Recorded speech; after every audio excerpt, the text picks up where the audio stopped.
Good morning my students. आप सबका HICS के इस ऑनलाइन लर्निंग प्लेटफॉर्म पर स्वागत है। आज हम लोग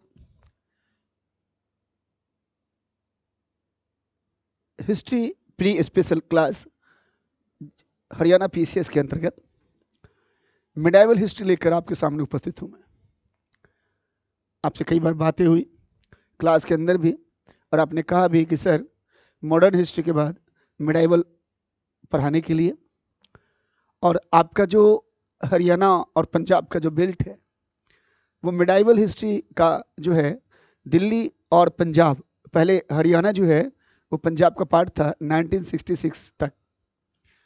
तो ये जो पंजाब का बेल्ट है, हरियाणा का बेल्ट है, दिल्ली, या आप यह मानकर चलो कि मध्यकाल का कोर है, ये हार्ट, और जितने भी आक्रमणकारी है ये पंजाब के रास्ते से आए। तो इसका मतलब है, स्वाभाविक है कि आप यह मानकर चलो कि आपके एग्जाम के पॉइंट ऑफ व्यू से भी, परीक्षा के दृष्टि से भी बहुत महत्वपूर्ण है। ठीक है, देखिए मध्यकालीन भारत, मुझे उम्मीद है कि आप पूर्व मध्यकाल पढ़ लिए होंगे।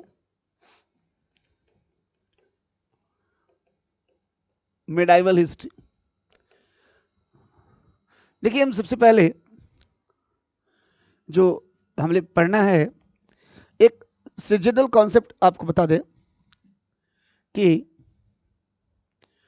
सल्तनत काल, सल्तनत काल, तो हम लोग जो पढ़ेंगे वो बता रहे हैं सिलेबस। एक तो पढ़ेंगे सल्तनत, सल्तनत पीरियड। दूसरा जो पढ़ना है हम लोगों को, सल्तनत पीरियड के बाद जो है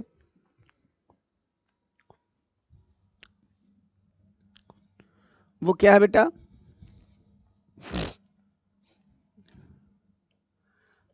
15वीं 16वीं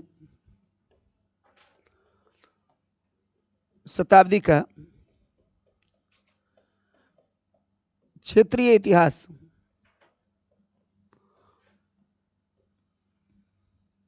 यानी आप बता सकते हो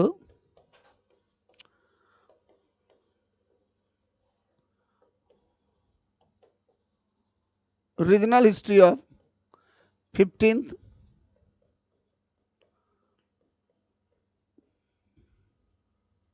सेंचुरी। ये सल्तनत पीरियड पता ही है आपको, आएगा जिसमें गुलाम वंश, इलवरी तुर्क, फिर आएगा खिलजी तुगलक, और खिलजी तुगलक के बाद आएगा सैयद लोदी, फिर आएगा 15-16 सेंचुरी। देखिए सिलेबस समझना बहुत जरूरी है। तो जो 15-16 जो सेंचुरी है, जो शताब्दी है, उसमें जो आपके प्रश्न आएंगे वो होंगे, जैसे आप पढ़ते हो बहमनी साम्राज्य, विजयनगर। कई बार आप ये भी कह सकते हो 14वीं से 16वीं भी बोल सकते हो। चलो 14वीं, मैं इसको कर दिया ऐसे,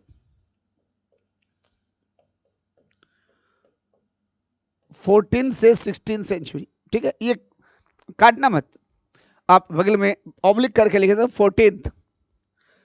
हाँ, काट छट बहुत करते नहीं, 14th कर देना ऐसे, 14th 15th फिर 16th, है ना। हाँ, तो कहने का मतलब क्या है कि यहां से जैसे बहमनी साम्राज्य, साउथ में विजयनगर साम्राज्य, और बहमनी साम्राज्य का जो जो डिसइंटीग्रेशन हुआ, तालीकोटा का युद्ध, बैटल ऑफ तालीकोटा, कुछ राजपूत जो है आए वो इस दौरान। इसके बाद जो सवाल पूछा जाएगा आपसे, जैसे जौनपुर, बंगाल, तो आप लिख सकते हो क्षेत्रीय में ऐसे, बंगाल,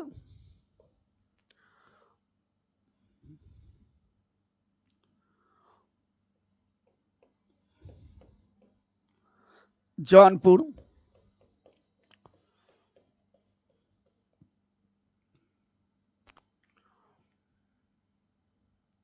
मालवा,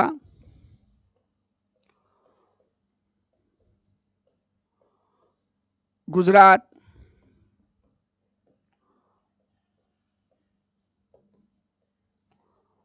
ठीक है, विजयनगर,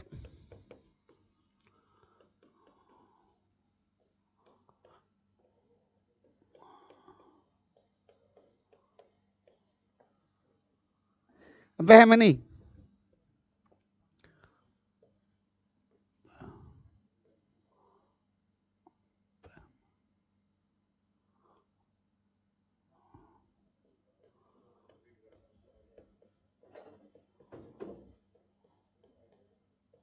देखिएगा तो सबसे अधिक मोस्ट जो इंपॉर्टेंट है इन 14 से 16 सेंचुरी में वो है आपका ये विजयनगर और बहमनी।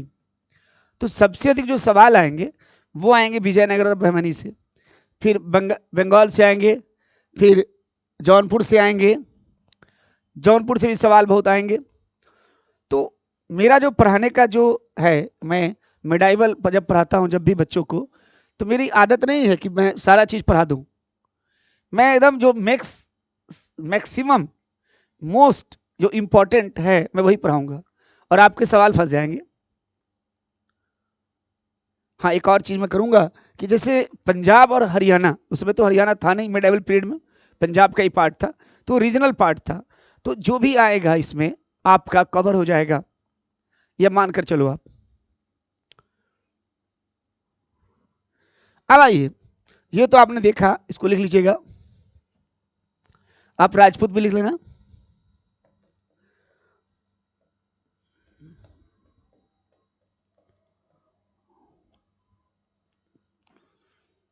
अब आइए, इसके बाद जो पढ़ेंगे हम लोग थर्ड में, मुगल। क्या पढ़ना है? मुगल। अब आप बोलोगे ये मुगल में जैसे बाबर, हुमायूं से लेकर दो प्रकार, हम लेटर मुगल नहीं पढ़ेंगे क्योंकि हमने लेटर मुगल आपको पढ़ाया है किसमें? हमने लेटर मुगल पढ़ाया है आपको मॉडर्न में, तो हम लोग पढ़ेंगे औरंगजेब तक। फिर फोर्थ में क्या पढ़ेंगे? अब देखिए 16th टू 18th सेंचुरी का ये जो रीजनल पावर है, रीजनल पावर या रीजनल पावर, क्षेत्रीय शक्तियां, इसको पढ़ेंगे।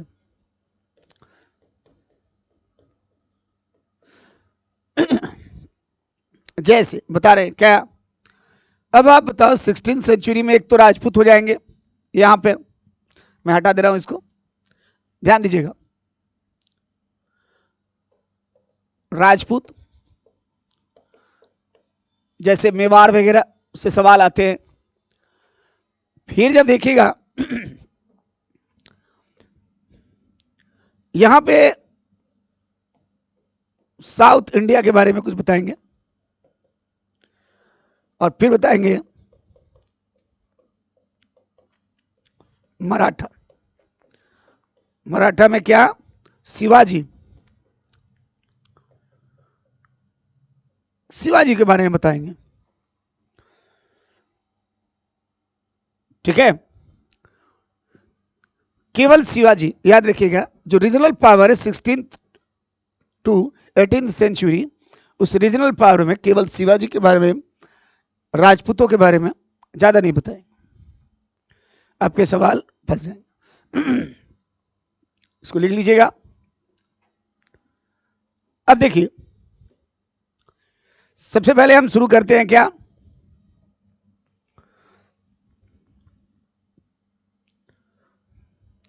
सबसे पहले शुरू करते हैं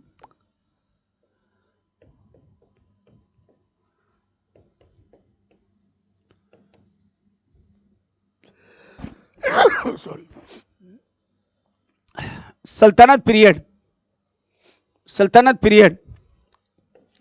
लेकिन सल्तनत पीरियड के पहले आपको देखना है एक हुआ battle of Tarain, battle of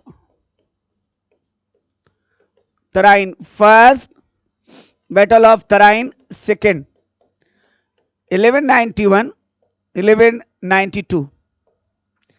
अब से एक सवाल है, क्या वह व्यक्ति ज्यादा जो है उसके अंदर बोल्डनेस है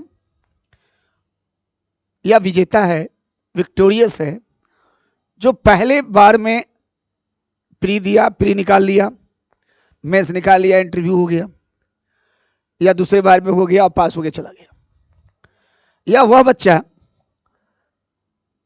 जो मान लिया जाए एग्जाम दिया, 7 अटेम्प्ट है उसके या 6 अटेम्प्ट, 5 में फेल किया, लेकिन छठा में जो है 6th अटेम्प्ट में या 9th अटेम्प्ट में वो लड़का जो है वो पास किया। मतलब दो ऑप्शन है आपके पास, आप दो एग्जाम्पल देख रहे हैं। एक एग्जाम्पल ये है कि फर्स्ट से सेकेंड अटेम्प्ट में निकाल लिया, सेकेंड एग्जाम्पल है आपके पास कि वो लड़का जो है 6th अटेम्प्ट या 7th अटेम्प्ट में जाकर निकाला। तो दरअसल हमारा जो समाज की मानसिकता है वो यह है कि हम ये मानते हैं कि जो पहले वाला जो है, जो इक्वेशन है कि बच्चा आया, एग्जाम दिया, पास होके चला गया, हम मानते हैं विजेता यही है, विजेता यही है। लेकिन मेरा सच्चाई ये है, इसे आप इग्नोर नहीं कर सकते, इसे इग्नोर आप नहीं कर सकते। जो व्यक्ति 5 बार 6 बार अगर प्री फेल कर रहा है, लगातार लगा हुआ है, एग्जाम दे रहा है लगातार, तो इसका मतलब यह भी तो है कि इसके अंदर कितनी साहस है, जीवटता कितनी है, कितना करेज है, हार न मानने की इसकी टेंडेंसी है, एक है ना, नेवर गिव अप। तो ये जो है, ये हाल है, आप इसको मान लो तुर्क और इसको मान लो राजपूत। इसके पहले हम बैटल के तराइन में जब हुआ, तो बैटल का तराइन देखिएगा, सवाल पूछेगा, ये हरियाणा में है, बैटल ऑफ तराइन, तराइन का युद्ध। तो किसके किसके बीच हुआ? एक कौन है?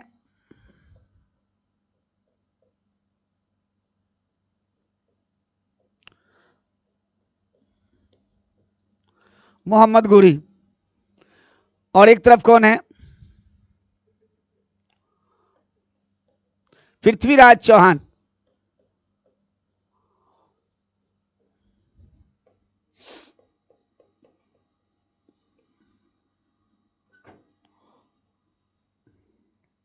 मोहम्मद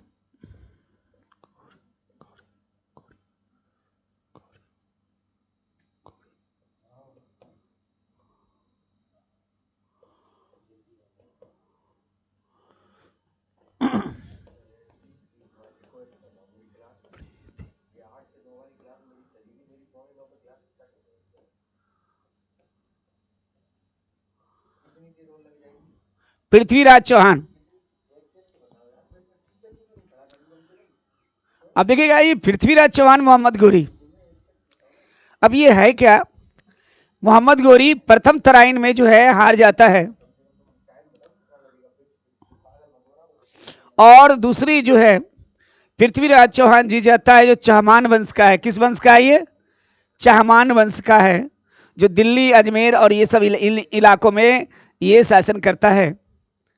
ये जो चहमान वंश है, इसका जो शासन का जो क्षेत्र है, वो क्षेत्र कहां पे है? दिल्ली और उसके आसपास, ध्यान देना। लेकिन जब सेकेंड तराइन का युद्ध होता है, सेकेंड जब तराइन का युद्ध होता है 1192, तो पृथ्वीराज चौहान हार जाता है, मोहम्मद गोरी जीत जाता है। यानी आप लिख सकते हो, आप किसी को बता सकते हो, in the first battle of Tarain Prithviraj Chauhan defeated Muhammad Gori, but later in the second battle of Tarain he was defeated by Muhammad Gori. प्रथम तराइन में मोहम्मद गोरी क्या हुआ? हार गया, लेकिन द्वितीय तराइन में जीत गया। केवल तराइन की बात नहीं है, तराइन के पहले भी, तराइन के बाद भी। ये वही मोहम्मद गोरी है जो 1178 में जब माउंट आबू जाता है और वहां राजपूतों से पराजित होता है। ये वही मोहम्मद गोरी है जिसे कई बार असफलताओं को, लगातार असफलताओं का सामना करना पड़ा। और क्या बात है कि यही मोहम्मद गोरी है जो राजपूतों को पराजित करता है। एक संजोग नहीं होता, जीत और हार एक संजोग नहीं होता। कई बार आप प्री देते हो, मेंस देते हो, इंटरव्यू देते हो, फेल हो जाते हो तो कहते हो ओह मैंने मेहनत किया, किस्मत साथ नहीं दिया। संजोग नहीं है, एक्सीडेंट नहीं है। अब मैं थोड़ा बताना चाहता हूं, ये तो आपने देख लिया कि फर्स्ट तराइन में पृथ्वीराज चौहान जीतता है, चहमान रूलर है, सेकेंड में हारता है। लेकिन राजपूतों के पराजय का कारण क्या था?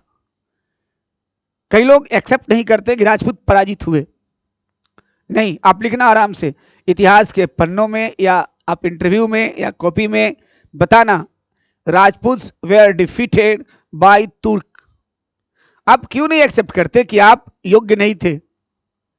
योग्यता केवल साहस से नहीं होता, वीरता से नहीं होता, रणभूमि में जाकर लड़ने और मरने से नहीं होता। योग्यता डिप्लोमेसी भी कहती है, कूटनीतिकता से भी है। तो राजपूतों के जो पराजय का कारण है, चूंकि ये कॉन्सेप्चुअल सवाल है, आपसे आएगा, तो मैं आपको बताया कि हार गया राजपूत। लेकिन हारने का वजह क्या है? तो सबसे मेन जो है, आप जब देखोगे तो आप कह सकते हो सबसे एक पॉलिटिकल, आप कह सकते हो कि पूरे भारत के अंदर, राजपूतों के अंदर, नॉर्थ इंडिया के अंदर क्या था? Political disintegration, lack of political integration.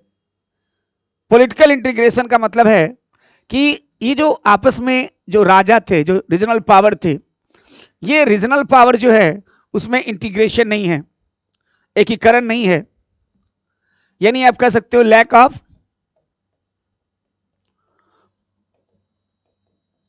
Political integration, यानी राजनीतिक एकीकरण की भावना का अभाव। आप ये भी कह सकते हो इंग्लिश में lack of feeling of political integration. अब यहां आइए, आपस में लड़ रहे हैं सर, कॉन्फ्लिक्ट्स among राजपूत्स।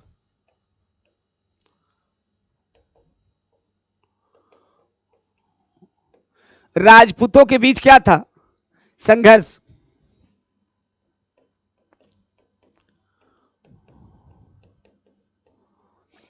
राजपूतों के बीच देखिए संघर्ष।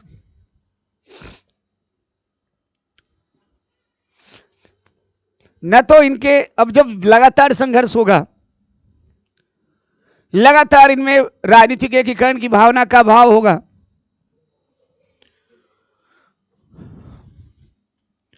तो भैया क्या होगा इसमें? इसमें यह होगा कि इनमें जो क्षेत्रीयता की भावना क्या है? प्रबल है। यानी आप कह सकते हो फीलिंग ऑफ रीजनलिटी,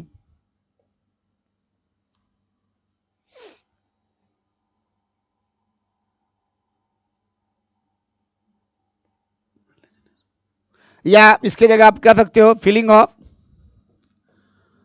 रीजनिज्म,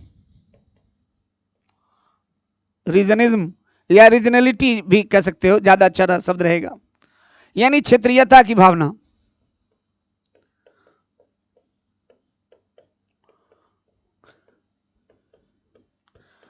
हालांकि उस समय राष्ट्रवाद की भावना तो हो भी नहीं सकता था। एक और चीज है इनमें,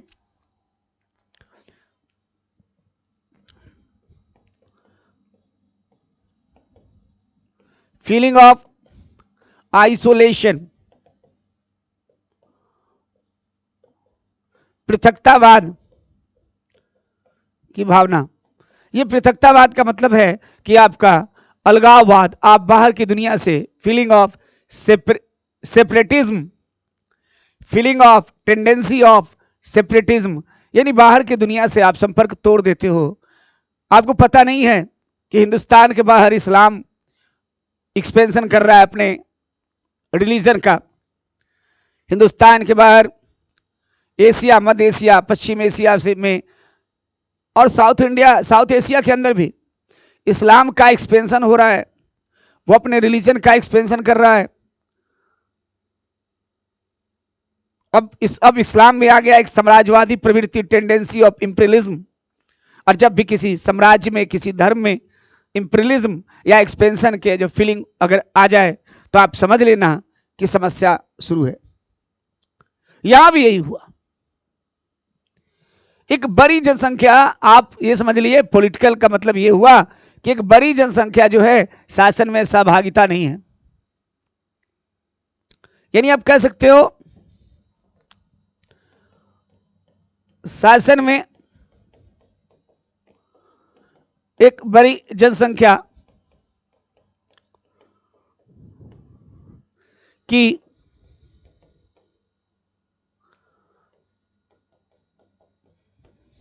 सहभागिता का अभाव,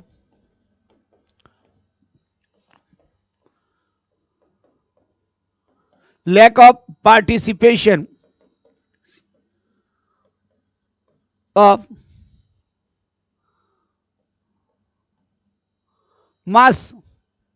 masses या large population in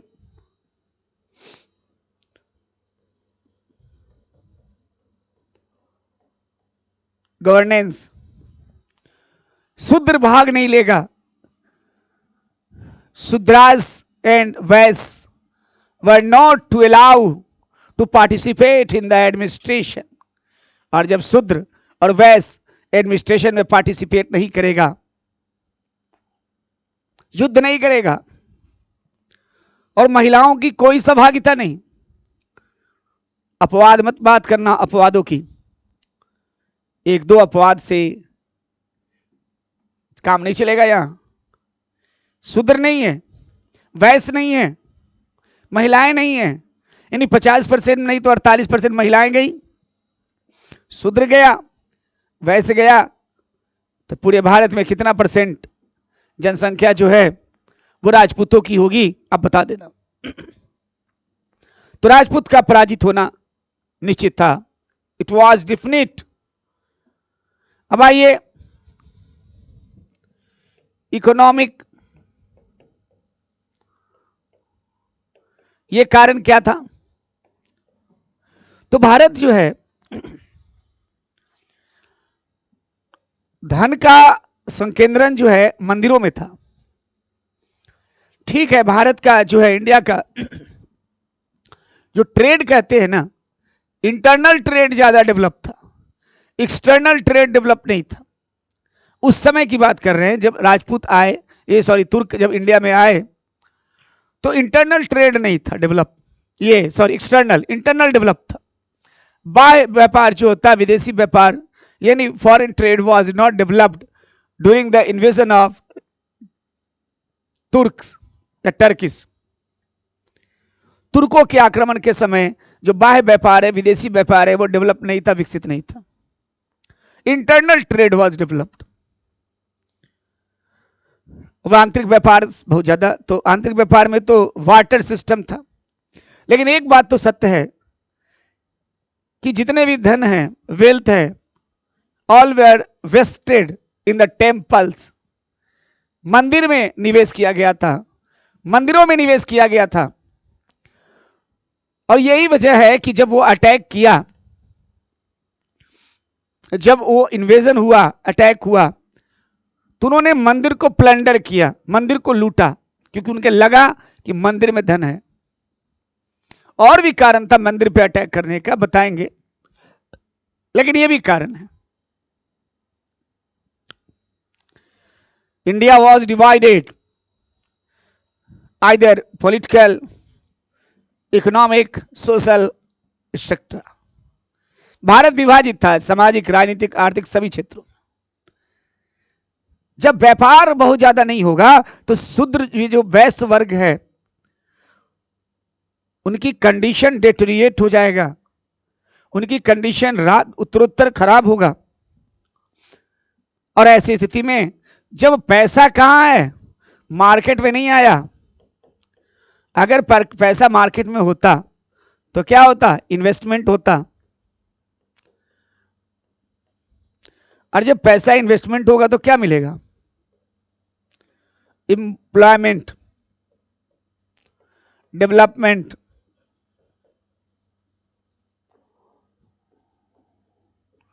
इन्वेस्टमेंट होगा तो क्या होगा, ट्रेड एंड कॉमर्स में डेवलप होगा कि नहीं। लेकिन ट्रेड एंड कॉमर्स तो डेवलप ही नहीं हुआ। ऐसा क्यों भाई? ऐसा इसलिए क्योंकि उन्होंने इन्वेस्टमेंट कहां किया, मार्केट में नहीं किया, उन्होंने इन्वेस्टमेंट किया टेंपल में, उन्होंने मंदिरों में, उन्होंने किया रिलीजन में।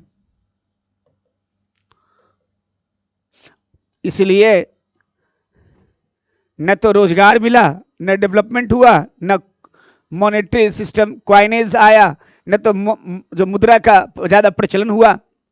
और भारत जो है इस प्रकार से हो गया कि भारत का बाह्य दुनिया पे संपर्क टूट गया। देखिए आसान मत समझिए, जब आपका फॉरेन ट्रेड अच्छा नहीं है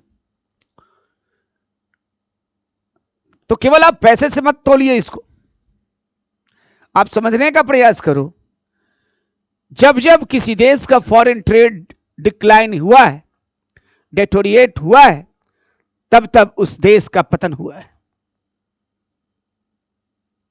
फॉरेन ट्रेड नहीं है, ज्यादा नहीं है, इसका मतलब यह है कि आप बाहर नहीं जा रहे, आपके लोग, व्यापारी बाहर नहीं गया, बाहर नहीं गया तो बाहर की दुनिया से संपर्क टूट गया, कॉन्टेक्ट वाज कोलैप्स्ड।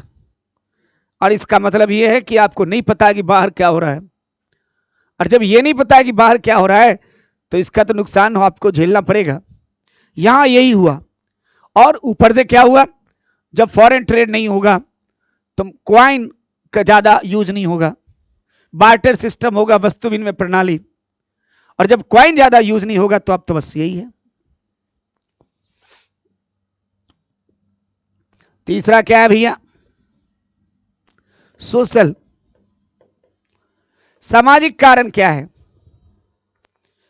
कास्टिज्म है यहां।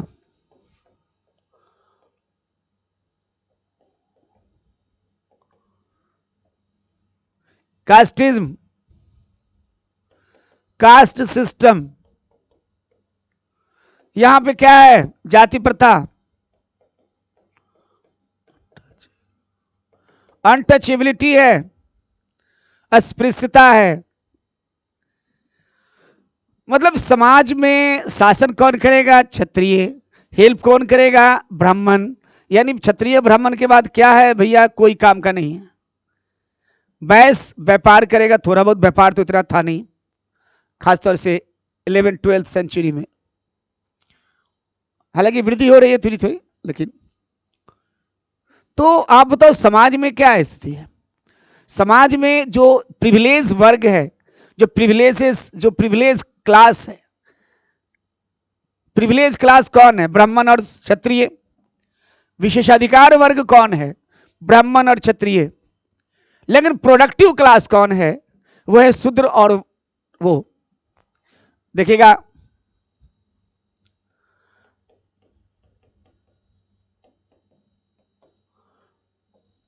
विशेषाधिकार वर्ग कौन है, क्षत्रिय।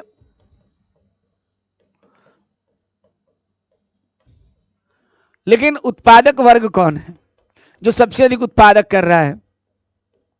ऐसा नहीं कि ये नहीं कर रहा है, लेकिन ये वैश्य शूद्र। ये कहने का मतलब ये नहीं कि ब्राह्मण और क्षत्रिय का कोई योगदान नहीं है, गलत हो जाएगा, ऐसा नहीं। मतलब ये विशेषाधिकार ज्यादा है, प्रोडक्शन में ज्यादा रोल होने के बावजूद, ज्यादा कंट्रीब्यूशन होने के बावजूद वैश्य और शूद्र वर्ग को न तो कोई सम्मान था, न कोई प्रेस्टीज, न कोई अच्छी स्थिति, न जो है इनकी स्थिति अच्छी थी, सामाजिक स्थिति भी बेहतर नहीं थी। इन्हें शास्त्र पढ़ने का अधिकार नहीं था, एजुकेशन का अधिकार नहीं था, मतलब ये अधिकारों से वंचित थे। They were deprived from all rights, all the rights, सभी प्रकार के अधिकारों से वंचित किए गए थे शूद्र और वैश्य। आप सोशल प्लस कल्चरल भी कर सकते हो यहीं पे। सांस्कृतिक एक ही में जोड़ देना, socio cultural reason, socio cultural reason. समुद्र के पार जाना पाप है, समुद्र के पार नहीं जाओगे तो भैया क्या होगा, व्यापार नहीं होगा। अब जरा बताओ, आज के समय में हर लड़की की ख्वाब होता, तो थोड़ा ख्वाब कम गया। पहले बड़ा ख्वाब होता था, इच्छा कि भैया हमारी शादी कहाँ हो, तुम्हारी शादी एनआरआई से हो। अब हालांकि ऐसा नहीं है, एनआरआई वाला सिस्टम थोड़ा कमा है, तो हर लड़की चाहती है कि हमारी शादी बाहर हो, समुद्र के पार जाए, अमेरिका में, स्विट्जरलैंड, यूरोप। लड़के भी बहुत चाहते हैं, ऐसा नहीं है। तो कहने का मतलब क्या है, चीजें बदली, लेकिन उस समय ऐसी चीजें नहीं थी। समुद्र के पार जाना पाप है, यानी क्या होगा, व्यापार डिक्लाइन होगा, फॉरेन ट्रेड डिक्लाइन होगा। होगा कि नहीं? ये जो कास्टिज्म है, अनटचेबिलिटी है, ये कहीं ना कहीं डेवलपमेंट को अवरुद्ध कर दिया, इंटरप्ट कर दिया। तो ऐसी स्थिति में जब इस्लाम आया इंडिया में, वो इक्वलिटी पे आधारित था, उसके अंदर कास्टिज्म नहीं था। हमें ये नहीं कह रहा हूं कि इस्लाम के अंदर उस समय कमियां नहीं थी, समझने का प्रयास करना। ऐसा नहीं, इस्लाम में भी बहुत सारी कमियां थी, लेकिन जो हमारा सोसाइटी था ना, हम लोग ऐसा क्यों, जब आपसे बोला जाता है कि हम हार गए, हमारे अंदर कमियां, तो सोचते सर उसके अंदर भी तो कमियां थी, आप हारे थे। मैं सवाल क्या पूछ रहा हूं, आप घुमा क्या रहे हो? आप एक्सेप्ट करो कि हमारे अंदर कमियां थी, वो हमसे ज्यादा सोशल लेवल पे, वो 10% हो, 5% हो, वो बेहतर था, उसके अंदर इक्वलिटी थी, कास्टिज्म का लैक था, lack of any untouchability and casteism, इसे मानिए। हाँ, उतना एज कंपेयर एज हिंदुइज्म, मतलब हिंदुओं की तुलना में उसमें जाति प्रथा, कास्टिज्म, ये सब का थोड़ा अभाव था, अपेक्षाकृत हमने शब्द का इस्तेमाल किया, एज कंपेयर एज। तो आप तो स्वाभाविक बात है, आप तो हारोगे। फिर लास्ट देखिएगा जो रीजन है, वो है मिलिट्री, सैन्य, और ये सबसे मेजर रीजन है। आपके युद्ध के हथियार कैसे थे? आपके युद्ध के हथियार थे भैया पुराने, लेकिन याद रखिएगा, कई लोग लिखे नए शोध में कि भारत में तलवार बहुत उच्च कोटि की थी। नहीं, ठीक है, हमने कब कहा कि भारत में तलवार निम्न कोटि के थे, राजपूतों के पास तलवार नहीं थे? मैंने तो नहीं कहा, लेकिन मैं जो बताना चाहता हूं यह है कि वो आपसे श्रेष्ठ धनुर्धर थे। घोड़े की नाल सबसे पहले किसने लाया? तुर्क ने। रकाब किसने लाया? तुर्क ने। जीन का प्रयोग किसने किया? तुर्क ने। यानी यार ये बताओ, भारत कभी भी उच्च और उन्नत नस्ल का घोड़ा, हॉर्सेज का प्रोडक्शन नहीं किया। जो सबसे अच्छा ब्रीड था हॉर्स का, या तो आर्यों ने लाया या अरब से आया। जब कोई प्रजाति स्वयं उस क्षेत्र से आ रहा है तो स्वाभाविक बात है उसके पास बेहतर घोड़े होंगे, पहली बात। यानी वो हॉर्स और टेक्नोलॉजी से युक्त था, आप मानते हो? दूसरा पॉइंट हो जाएगा, राजपूत को क्या भैया, हमने कभी नहीं कहा राजपूत बहुत वीर थे, राजपूत रियली बहुत वीर थे, ब्रेव, इसमें दो राय नहीं है, लेकिन एक डिप्लोमेसी का अभाव था। There were lack of diplomacy, कूटनीतिज्ञता का अभाव था, और यही वजह है वो मरने जाते थे कि राजपूत का मतलब है वो कौन, वो राजपूत होने से क्या फायदा जब युद्ध के भूमि में शहीद ना हो। लेकिन जब इस्लाम आया तो उनकी संख्या कम थी, वो मारने ज्यादा आया।